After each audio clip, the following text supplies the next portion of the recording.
I received a comment recently that really got me thinking. Was there a specific event or a catalyst in your life that made you want to start mindfulness? And I knew I had to answer this in more than a sentence, because the truth is, mindfulness didn't just become a part of my life, it changed it completely for the better. So today I want to share my story, not as an expert, not as someone who's figured it all out, but as someone who's been there, someone who knows what it's like to live in your head, to feel afraid of your own body, and to slowly, gently learn how to come home to yourself again. I'll never forget the first time it happened. I was at the movies with my siblings, just a normal day. We were sitting there waiting for the movie to start. We had our popcorn, our soda, the lights were dim, when all of a sudden I felt this wave of fear and dread just rush over me. My heart started racing. I couldn't catch my breath. I felt this restlessness in my body that I just couldn't explain. And the scariest part was this overwhelming fear that I was losing control of my mind. I remember I just wanted to run, but I also knew that no matter where I went, I wasn't going to feel safe, and that was really scary. It was terrifying. I didn't know what was happening to me. I felt like I was going crazy, like something was terribly wrong, but I didn't know why. And I remember I was moving around in my seat a lot, taking sips of the ice cold soda I had, just trying to find a way to ground myself because I felt like I was losing complete control of reality. I don't know how I did it, but a few minutes passed and I somehow managed to calm down. The physical symptoms went away, but the fear of it happening again, that stayed with me for many months later. After the movie, I told my siblings what I felt. I have an older sister and two younger brothers, and we're very close. We've always been very supportive of one another. And I remember they comforted me and they explained it was most likely a panic attack. And I'll never forget one of them told me, "Don't worry, it'll get better.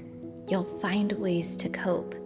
And next time it happens, it won't be as scary." And I know they meant well, but I remember thinking, next time? No, I don't want there to be a next time. I don't want to experience this ever again in my life. I refuse to accept that panic was just going to be a part of my life from now on, and that I'd simply find ways for it to be easier. I didn't want this to become my new normal.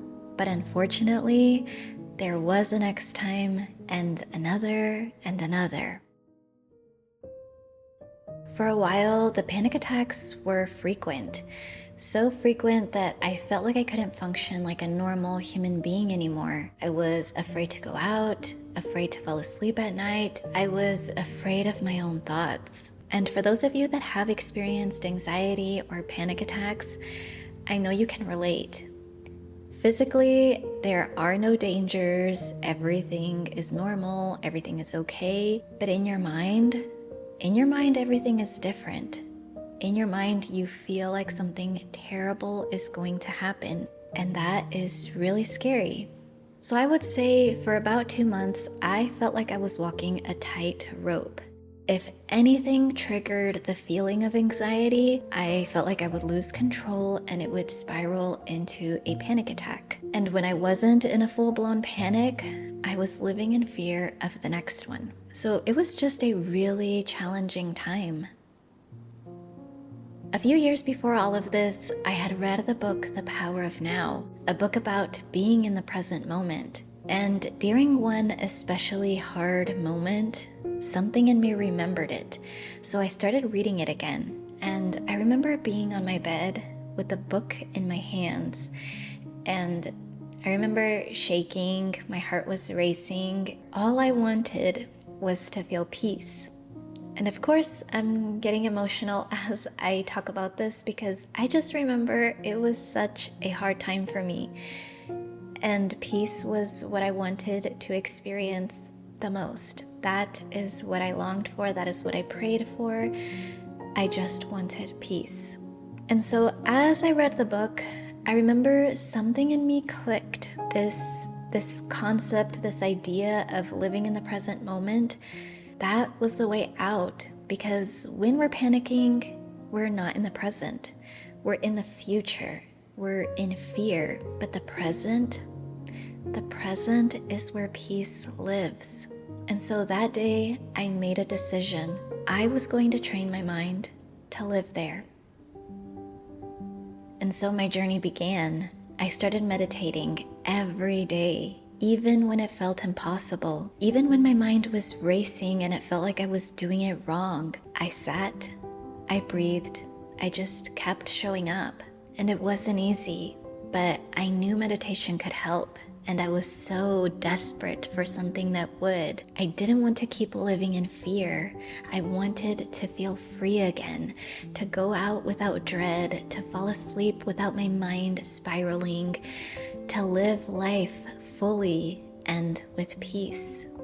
That was my motivation, so I committed. I kept practicing. Meditation became like exercise for my mind. Every day I sat down and I trained it to be in the present moment. Every time my mind drifted, I brought it back again and again and again.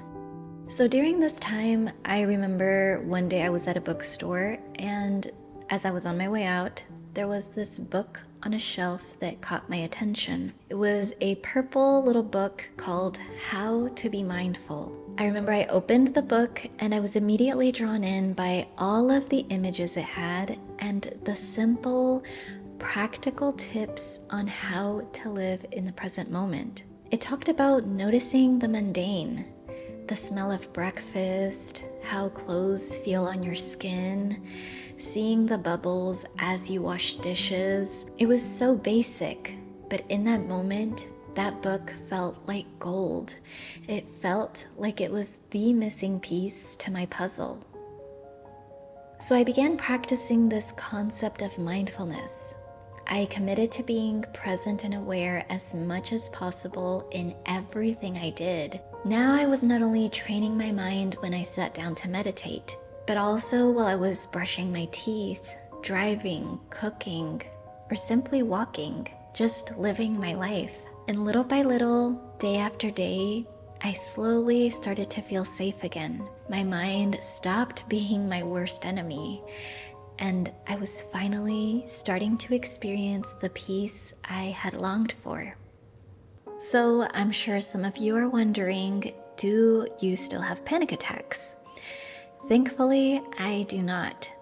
But I do still experience stress and overwhelm from time to time. Just because I practice mindfulness doesn't mean my life is always peaceful and perfect and everything is always okay. No, I'm human. I have feelings. I have my own struggles. I experience my own challenges in life. But the difference is now I'm aware. Now I have tools. I know how to listen to my body. I know how to respond, how to self-soothe, how to come back to center. I've learned how to mother myself, and this is why I meditate. This is why I go outside and connect with nature.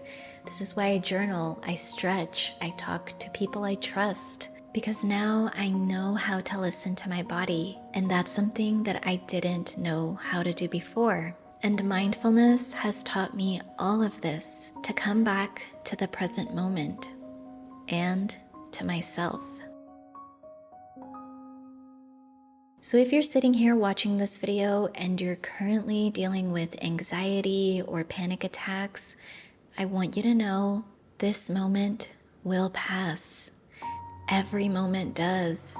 The joyful ones, the challenging ones. And I know it can feel like you're stuck here, like it's going to last forever, but it won't, especially if you take action and you take small steps to make positive changes in your life. What helped me the most was learning how to bring my focus and my attention to the now. Not the scary stories in my head, not the 75 million things I have to do, but now. The warmth of the mug in my hand, the clouds moving through the sky, the bugs crawling in the grass, the breath entering and leaving my body, the smile, the laughter of the people I love. When you can hold your attention in the small, ordinary moments, you begin to build strength to face the bigger ones too. So I want you to know you are not alone. You don't have to fear your own mind and body. You don't have to live in constant anxiety. I'm living proof of that. And if you're here right now, you're already on your way. So if you'd like to learn gentle, practical ways to practice mindfulness, I invite you to join this community, subscribe to this channel, and I'll leave a video linked right here on the screen that will help you take your next step. And if you made it this far, thank you so much for being here, and thank you also to the person who left the comment and inspired me to create this video. Take care, and I'll see you soon.